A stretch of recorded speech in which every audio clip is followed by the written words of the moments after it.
పురుషోత్తమ ప్రస్తావన. ఈరోజు మనుధర్మ శాస్త్రం గురించి మాట్లాడుకుందాం. చాలామంది మతాంతరీకరణ చెందిన వాళ్ళు ఇప్పుడు కాదు, అంటే క్రైస్తవులు కాదు, క్రైస్తవులు కన్నా ముందు, అంటే వీళ్ళు ఈ మధ్య కాలంలోనే మతాంతరీకరణ చెందారు. క్రైస్తవుల కన్నా ముందు ఇస్లాం మతంలోకి మారారు చాలామంది. అంతకంటే ముందు చాలామంది బౌద్ధ మతంలోకి, జైన మతంలోకి మారారు.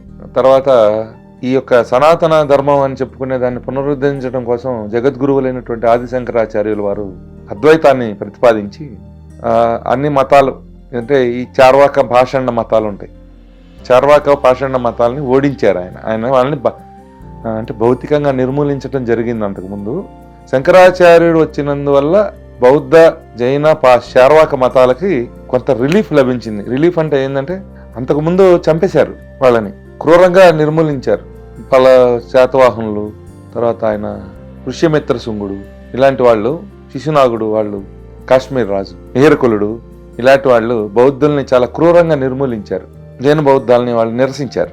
ఇదే టైంలో వాళ్ళ అదృష్టం కొద్దీ శంకరాచార్యుల వారు వచ్చారు. శంకరాచార్యుల వారు వచ్చినప్పుడు బౌద్ధ, జైన మతాలు, పాషండ మతాలు, చార్వాక మతాలు, వాళ్ళందరినీ ఆయన వేదాంత చర్చల్లో ఓడించారు.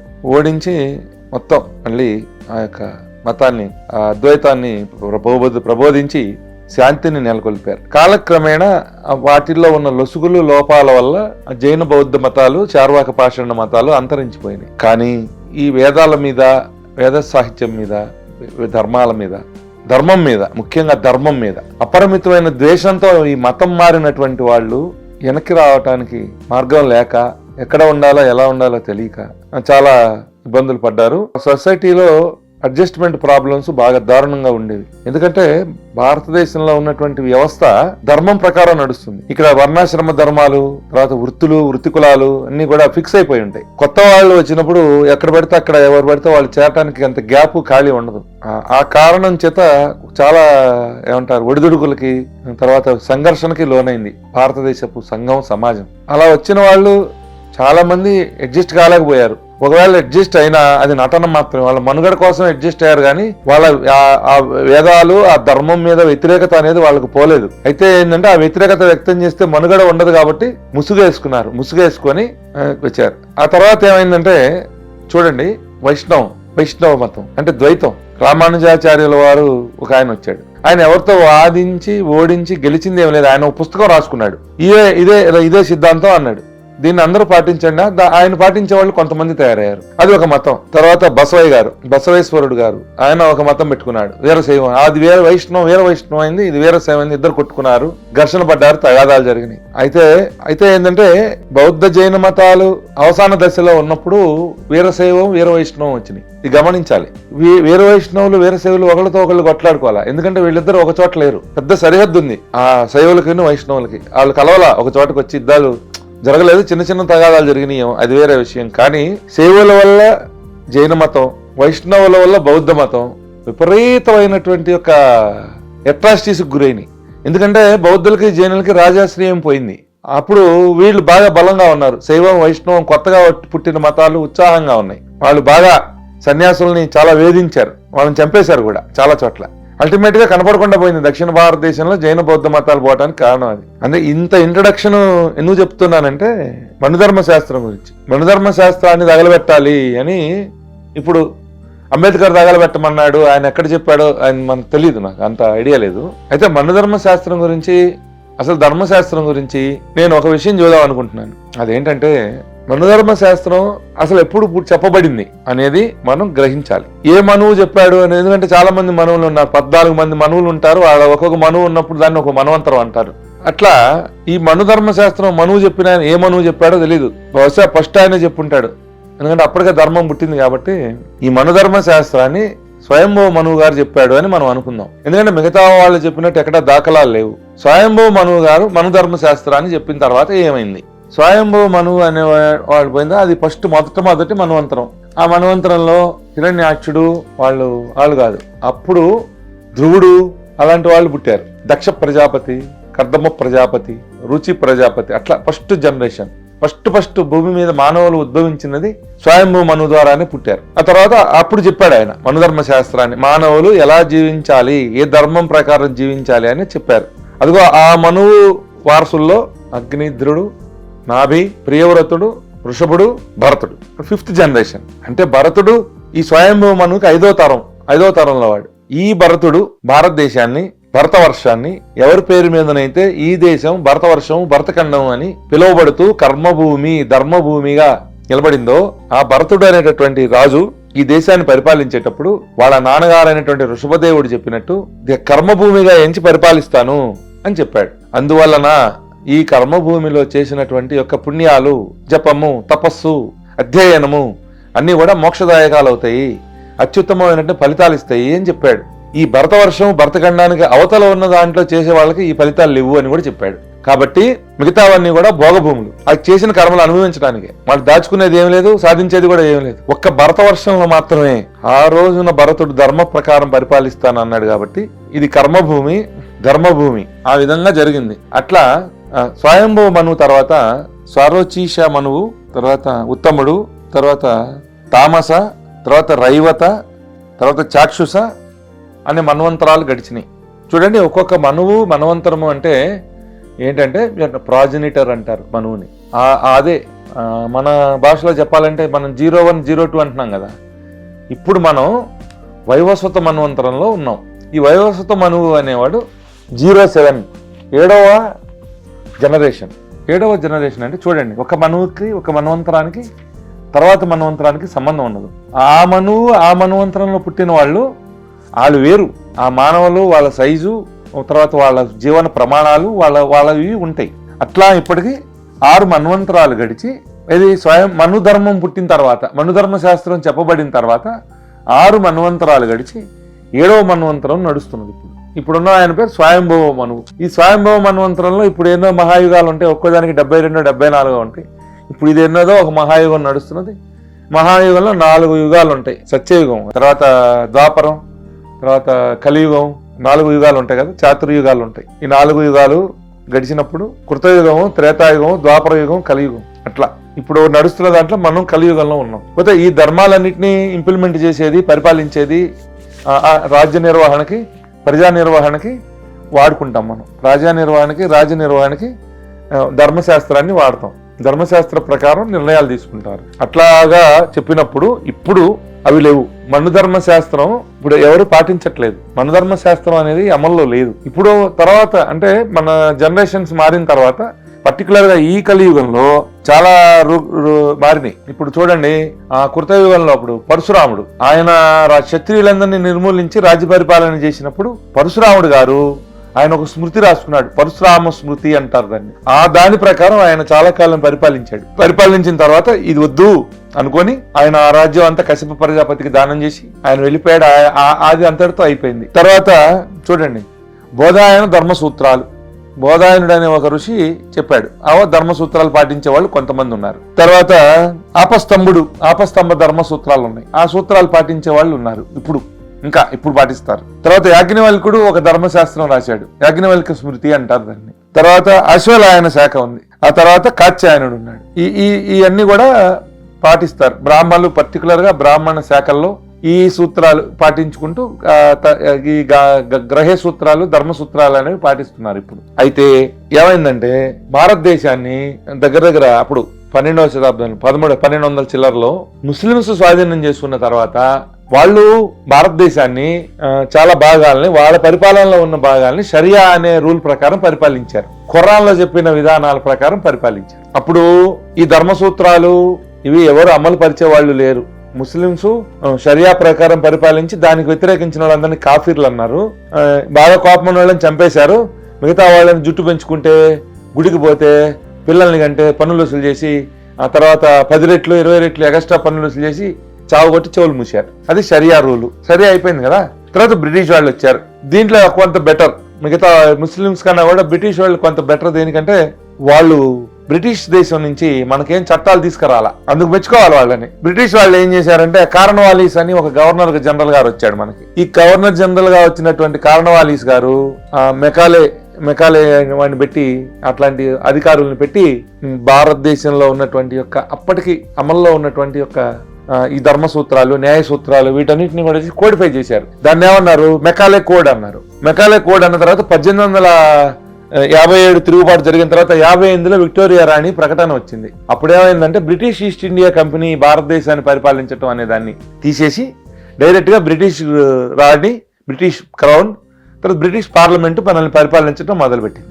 ఇప్పుడు చూడండి 800 సంవత్సరాల క్రితం ఈ ధర్మశాస్త్రాలు మనువు బొనువు అందరూ పోయారు. షరియా వచ్చింది దేశంలో. ఔరంగజేబు, అంతకుముందు అల్లావుద్దీన్ ఖిల్జీ, ఆ తర్వాత మహమ్మద్ బిన్ తుగ్లక్, వచ్చి చచ్చేటు అక్బరు, తర్వాత వీళ్ళందరూ కూడా, తర్వాత ఈ హైదరాబాద్ గోల్కొండ నవాబులు, తర్వాత డక్కన్ సుల్తాన్లు, మొత్తం దేశం అంతా వాళ్ళ పరిపాలనలోకి వెళ్ళిన తర్వాత వాళ్ళు షరియా ప్రకారమే పరిపాలించారు. కాబట్టి అప్పుడు ఇక ఈ మనుధర్మ శాస్త్రం లేకపోతే ఇంకా నేను చెప్పినవి ఇవన్నీ ఉన్నాయి కదా, ఇప్పుడు మనుధర్మశాస్త్రం అసలు ఎటు కూడా లేదు, ఇవన్నీ లేవు. 800 సంవత్సరాల నాడే అంతరించిపోయినాయి. అంతకుముందు ఏమున్నాయో తెలియదు మనకి. తర్వాత ఇప్పుడు బ్రిటిష్ వాళ్ళు వచ్చిన తర్వాత 1860లో చట్టం చేశారు. 1860 తర్వాత 1800 కోడ్ చేశారు. Civil procedure code, criminal procedure code, Indian evidence act, ఇట్లా రకరకాలైన చట్టాలని మన దేశం కోసం తయారు చేశారు బ్రిటిష్ వాళ్ళు. ఇప్పుడు కూడా అవి అమల్లో ఉన్నాయి. మొన్న మధ్యనే కదా మళ్ళీ ఏదో భారత ప్రభుత్వం భారతీయ అధినియమాలు మార్చారు. ఏమంటారు?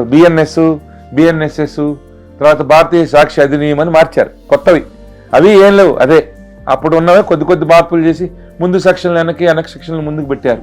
అంతకు మించి కొత్తగా మార్పులు ఏం జరగలేదు. అప్పుడు మెకాలే కోడ్ రాశాడు, కార్నవాలిస్ కోడ్ మెకాలే రాసించిన లాస్. దాని ప్రకారం బ్రిటిష్ ప్రభుత్వం చట్టాలు చేసింది. తర్వాత 1890 అప్పుడు ఒక చట్టం చేశారు. 1890లో ఒక చట్టం చేశారు. తర్వాత 1909లో ఒక చట్టాలు చేశారు. తర్వాత అవి ఏంటంటే మింటో మార్లెస్ సంస్కరణ అంటారు. తర్వాత 1919లో గవర్నమెంట్ ఆఫ్ ఇండియా యాక్ట్ చేశారు. దాన్ని ఏమంటారు? మాంటేగు చెమ్స్ఫోర్డ్ సంస్కరణలు అంటారు. సో భారతదేశంలో న్యాయ పరిపాలన అనేది ఆ కోర్టులు అనేవి criminal procedure code, civil procedure code ప్రకారం వస్తూ తయారు చేసినటువంటి చట్టాలు భారతీయ ఇండియన్ పీనల్ కోడ్, తర్వాత ఇండియన్ ఎవిడెన్స్ యాక్ట్, తర్వాత ఇండియన్ వాటి కాల్ సక్సెషన్ యాక్ట్, ఇవన్నీ వచ్చేసినాయి. ఆ చట్టాల ప్రకారమే భారతదేశంలో పరిపాలన జరిగింది తప్పితే మీరు వీళ్ళు చెబుతున్నారు కదా అంబేద్కర్ తగలబెట్టమన్నాడు, మేము తగలబెడతాము, ఆ సినిమా యాక్టర్ బ్రహ్మానందం కూడా తగలబెడతాట, ఆయన కూడా చెప్పాడు మనుధర్మ శాస్త్రం తగలబెడతాట. ఆయనకి ఎవడు తెలుగు లెక్చరరో ఆయన ఏం చదువుకున్నాడో మనకు అర్థం కాలేదు. ఈ పుస్తకాలన్నీ పోయినాయి. బ్రిటిష్ వాళ్ళు 1919 చట్టం చేసిన తర్వాత మళ్ళీ ఆయన వచ్చాడు, సైమన్ కమిషన్ వేశారు. సైమన్ కమిషన్ వేసిన తర్వాత 3 రౌండ్ టేబుల్ కాన్ఫరెన్స్లు జరిగినాయి లండన్ లో. ఇవన్నీ జరిగి వీటి ఫలితంగా 1935 భారత ప్రభుత్వ చట్టం గవర్నమెంట్ ఆఫ్ ఇండియా యాక్ట్ 1935 వచ్చింది. దాంట్లో కేంద్ర ప్రభుత్వం అంటే బ్రిటిష్ ప్రభుత్వానికి ఒక 3-4 విషయాలు తప్ప ఆల్మోస్ట్ కేంద్రంలోనేమన్నా స్వేచ్ఛ ఇచ్చారు. రాష్ట్ర ప్రభుత్వాల్లో అసలు ఫుల్ వీళ్ళే పరిపాలించుకోవచ్చు. అట్లాంటి మార్పులు చేశారు. చూడండి భారత రాజ్యాంగంలో ఇప్పుడు ఏదో అంబేద్కర్ రాశాడనో లేకపోతే ఇంకా కొంతమంది కాదు డ్రాఫ్టింగ్ కమిటీ రాసిందని కొంతమంది, ఇంకెవరో రాశారు, ఎవరు రాస్తే ఏం రాశారులే కానీ దీంట్లో 1935 భారత ప్రభుత్వ చట్టం ఉంది కదా, అది 90% భారత రాజ్యాంగం. నేను మళ్ళీ చెప్తున్నాను, ఇప్పుడు అమల్లో ఉన్నటువంటి అదే 1950 జనవరి 26న అమల్లోకి వచ్చినటువంటి భారత రాజ్యాంగంలో 90% 1935 భారత ప్రభుత్వ చట్టమే. ఆ మిగతా 10% ఏవో మార్పులు ప్రపంచంలో ఉన్న అన్ని రాజ్యాంగాలు తిరిగి ఎతికి దాంట్లో ఒక ముక్క తీసుకొచ్చి కట్టు పేస్టు చేసుకుంటూ కట్టుకొని తయారు చేసినటువంటి రాజ్యాంగం. సో భారత రాజ్యాంగ చరిత్రలో 1858 విక్టోరియా మహారాణి ప్రకటన, 1860 చట్టం, 1890, 2009, 1909, 1919, 2035 ఇవన్నీ కూడా భారత రాజ్యాంగ పరిణామ క్రమంలో ఉన్నటువంటి యొక్క భాగాలు. వీటిల్లో మింటో మార్లెస్ సంస్కరణలు కానీ మాంటేగు చెమ్స్ఫోర్డ్ సంస్కరణలు కానీ మనం తక్కువ అంచనా వేయలేం. అదేవిధంగా భారత కాంగ్రెస్ పార్టీ, అంబేద్కరు అందరూ కలిసి భాగంగా ఉన్నటువంటి యొక్క రౌండ్ టేబుల్ కాన్ఫరెన్స్ లండన్ లో జరిగినాయి కదా, వాటి ఫలితంగా తయారు చేయబడినటువంటి 1935 భారత ప్రభుత్వ చట్టం, దాని ప్రకారం ఎన్నికలు జరిగి ప్రభుత్వాలు ఏర్పడ్డాయి రాష్ట్రాలలో. అదే ప్రావిన్స్లు అంటారు, Madras province, central province, northern province, ఇట్లా రకరకాల ప్రావిన్షియల్ గవర్నమెంట్స్ ఏర్పడ్డాయి రాష్ట్ర ప్రభుత్వాలు. కేంద్ర ప్రభుత్వం కూడా ఏర్పడింది. రెండో ప్రభుత్వ యుద్ధం వచ్చినప్పుడు ఆ ప్రభుత్వాలు రాజీనామాలు చేసినాయి. అదే సంథింగ్, అది నాకు అంత ఐడియా లేదు, చూద్దాం, అంతే రాజీనామా చేసినాయి. అయినా కూడా భారతదేశాన్ని రెండో ప్రపంచ యుద్ధంలో ఇన్వాల్వ్ చేశారు. మన సైన్యం వెళ్ళి యుద్ధం చేశారు. అప్పుడు అంటే అప్పుడు పరిపాలన ఉంది కదా, భారతదేశంలో కోర్టులు ఉన్నాయి. మెడ్రాస్లో హైకోర్టు ఉంది, బొంబాయిలో హైకోర్టు ఉంది, ఢిల్లీలో కోర్టు ఉంది, ప్రివీ కౌన్సిల్ ఉంది లండన్లో, సుప్రీంకోర్టు అది. అప్పుడు న్యాయ పరిపాలన ఉంది కదా. సో అప్పుడు మనుధర్మ శాస్త్రం ఎక్కడుంది? సో దీన్ని బట్టి 1857 తర్వాత ధర్మ పరిపాలన జరగలేదు ఒకటి. దానికి ముందు షరియా ప్రకారం పరిపాలించబడింది కదా భారతదేశం.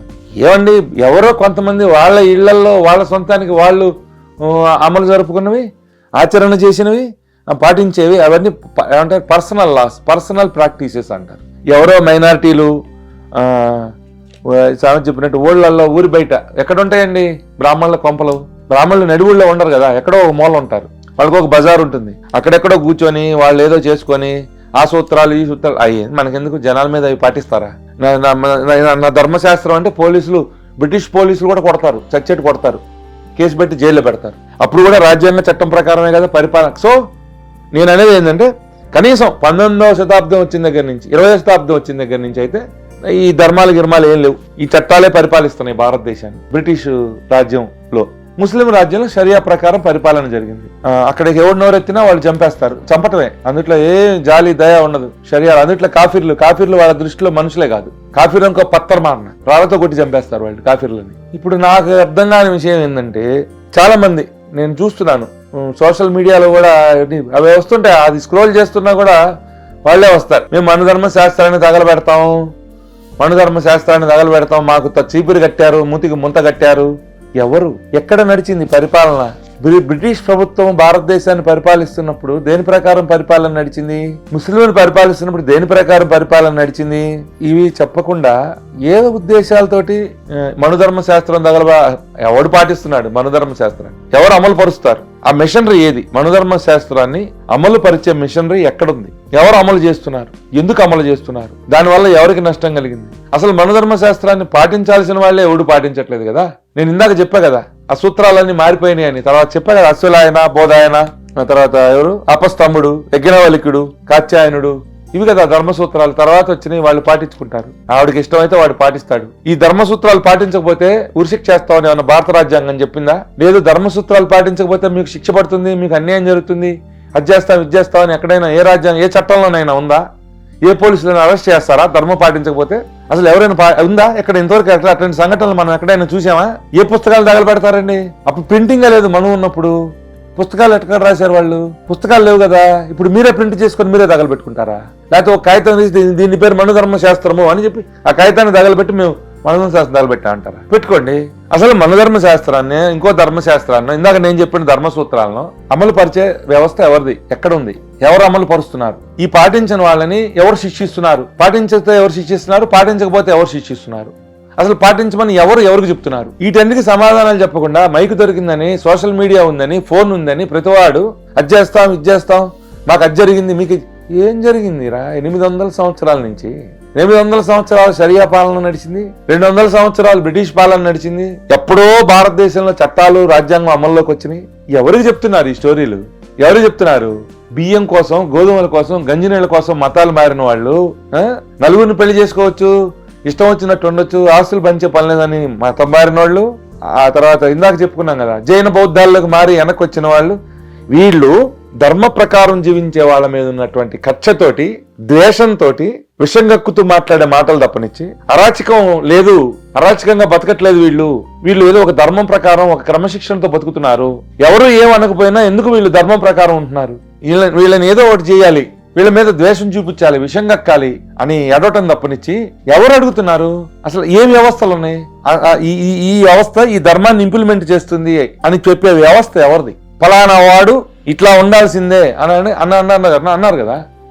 ఉండకపోతే ఏమవుతుంది? ఉండకపోతే శిక్షించే వాళ్ళు ఎవరున్నారు? ఎవరి వల్ల మీకు కష్టం కలిగింది? ఆ వ్యవస్థ ఏది? అసలు లేనే లేదు కదా.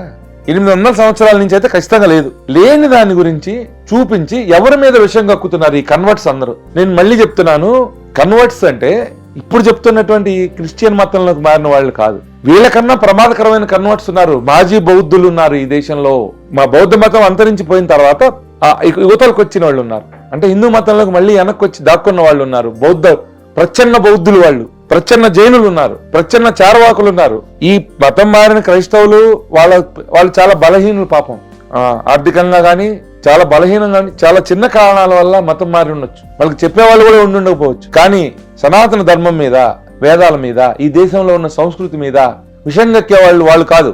నేను చెప్తున్నాను, మాజీ బౌద్ధులు, మాజీ జైనులు, మాజీ శార్వాకులు, మాజీ పాషండులు వీళ్ళందరూ కూడా హిందువుల్లాగానే కనపడుతూ, హిందూ మతంలోనే ఉంటూ, గొప్ప హిందువుల్లాగా నటిస్తూ, అవకాశం వచ్చిన ప్రతి సందర్భంలో కూడా ధర్మాదాయ సంస్థల్లో దోచుకుంటూ, దేవాదాయ సంస్థల్ని దోచుకుంటూ, గుళ్ళల్లో గుడి మాన్యాలు ఆక్రమించుకుంటూ, సత్రాలు ఆక్రమించుకొని, పేద ప్రజలకు అందాల్సినవన్నీ కూడా వాళ్లే మింగేస్తూ, సంఘం మొత్తం తినాల్సిన ఊరుమ్మడి ఆస్తులన్నింటినీ కూడా సొంతానికి, స్వార్థానికి ఉపయోగించుకుంటూ ఉన్న వీళ్ళు ఉన్నారే, వీళ్ళు అత్యంత ప్రమాదకారులు. అంతేగాని మతం మారిన ఇస్లాంలోకి పోయిన వాళ్ళను, క్రిస్టియానిటీలోకి పోయిన వాళ్ళు కాదండి. క్రిస్టియన్లుగా మారిన వాళ్ళు, ముస్లింలుగా మారిన వాళ్ళు వాళ్ళ ధర్మాన్ని వాళ్ళు పాటించుకుంటున్నారు. బలం ఉన్నప్పుడు అట్రాసిటీస్ చేసి ఉండొచ్చు. కానీ హిందూ మతంలోనే ఉంటూ అవకాశం వచ్చిన ప్రతిసారి హిందూ మతాన్ని, ఈ హిందూ మతం అంటే నేను చెప్పేది సనాతన ధర్మాన్ని పాడు చేస్తూ, మర్యాదల్ని అతిక్రమిస్తూ, లేనిపోనివి కొత్తవి చెప్పా కదా ఇందాక, ఆ దళితులని వాళ్ళ మీద దాడులు చేసేది ఈ ప్రచ్ఛన్న బౌద్ధులే. ఎందుకంటే ఈ భారతదేశం నిర్మాణం చేసినటువంటి సంఘం నిర్మాణం జరిగిందే భారతదేశంలో. భారతీయ సంఘ నిర్మాణం ఎలా జరిగింది? దాంట్లో ఒకళ్ళ మీద ఒకళ్ళు అట్రాసిటీస్ చేసుకోవడానికి, ఒకళ్ళని ఒకళ్ళు దోపిడీ చేయడానికి, అయితే ఒకళ్ళని ఒకళ్ళు నియంత్రించడానికి, ఒకళ్ళ మీద ఒకళ్ళు అధికారం చెలాయించడానికి అవకాశం లేని విధంగా నిర్మాణం జరిగింది. ఇది నేను నిష్కర్షగా, నిర్ద్వందంగా సాక్ష్యాధారాలతోటి నేను నిరూపించగలను. అసలు భారతీయ సంఘ నిర్మాణం ఎట్లా జరిగింది అనేది దీని తర్వాత ఒక సవివరమైనటువంటి వీడియో చేస్తాను. అది అరగంట పైనే ఉండొచ్చు. అది మీరు దయచేసి నేను తప్పకుండా చూడండి. ఇదే మన హిట్ టీవీలోనే వస్తుంది. ఎందుకు ఒకళ్ళని ఒకళ్ళు ఏం చేసుకోలేరో కూడా నేను మీకు చెప్తాను. ఇప్పటికైతే మాత్రం ఈ కన్వర్ట్స్ అంటే జైన మతంలోకి, బౌద్ధ మతంలోకి, చార్వాక మతంలోకి మారినటువంటి పాషండులు, ముఖ్యంగా క్రమశిక్షణాయుతమైనటువంటి యొక్క సంఘంలో క్రమశిక్షణతో బ్రతకటం చేతగాని వాళ్ళు, ఇష్టం లేని వాళ్ళు ఎవరైతే ఉన్నారో వాళ్ళు ఆ మతాలు అంతరించిపోయిన తర్వాత అక్కడ మనుగడ లేక మళ్ళీ హిందూ మతంలో వెనక్కొచ్చి ఇక్కడ ఇమడలేక ఈ సంస్థ అల్లకల్లోలం చేస్తూ, సంఘాన్ని, సొసైటీని అతిక్రమణలు చేస్తూ, వాళ్ళు చేస్తున్నటువంటి దురాఘాతాల వల్లనే కొంతమంది వాళ్ళ మనసులో కష్టపెట్టుకుంటున్నటువంటి కార్యక్రమాలు జరుగుతున్నాయి. ఒకళ్ళ మీద ఒకళ్ళు అట్రాసిటీస్ చేస్తున్నారనో, దోపిడీలు చేస్తున్నారనో, లేకపోతే మమ్మల్ని దాడులు చేస్తున్నారనో చెప్పుకునే అవకాశాలు వస్తాయి. అది తప్పనిచ్చి సనాతన ధర్మంలో వీటికి స్థానం లేదు. ఈ వీడియో మీకు నచ్చితే మీ బంధువులకి, మిత్రులకి షేర్ చేయండి, లైక్ చేయండి. హిట్ టీవీ యాప్ని లైక్ చేయండి. హిట్ టీవీ యాప్, ఇందులో short news, live news, entertainment shows, movies, digital magazines తో పాటు మీ జిల్లా వార్తలను కూడా ఫ్రీగా చూడొచ్చు.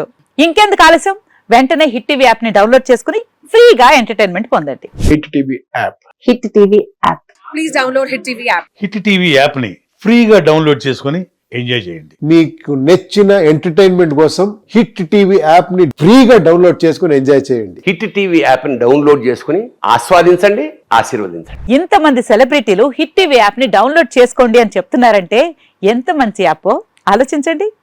అమెరికా అమెరికా అమెరికా అమెరికాలో చదవాలనుకునే వాళ్ళకి విశ్వసనీయమైన పేరు మన శౌర్య కన్సల్టెన్సీ. UK లో 1 year masters, UK లో 1 year masters, 2 years work permit up to 5 years visa. Contact Saurya Consultancy. Contact 89851 89851.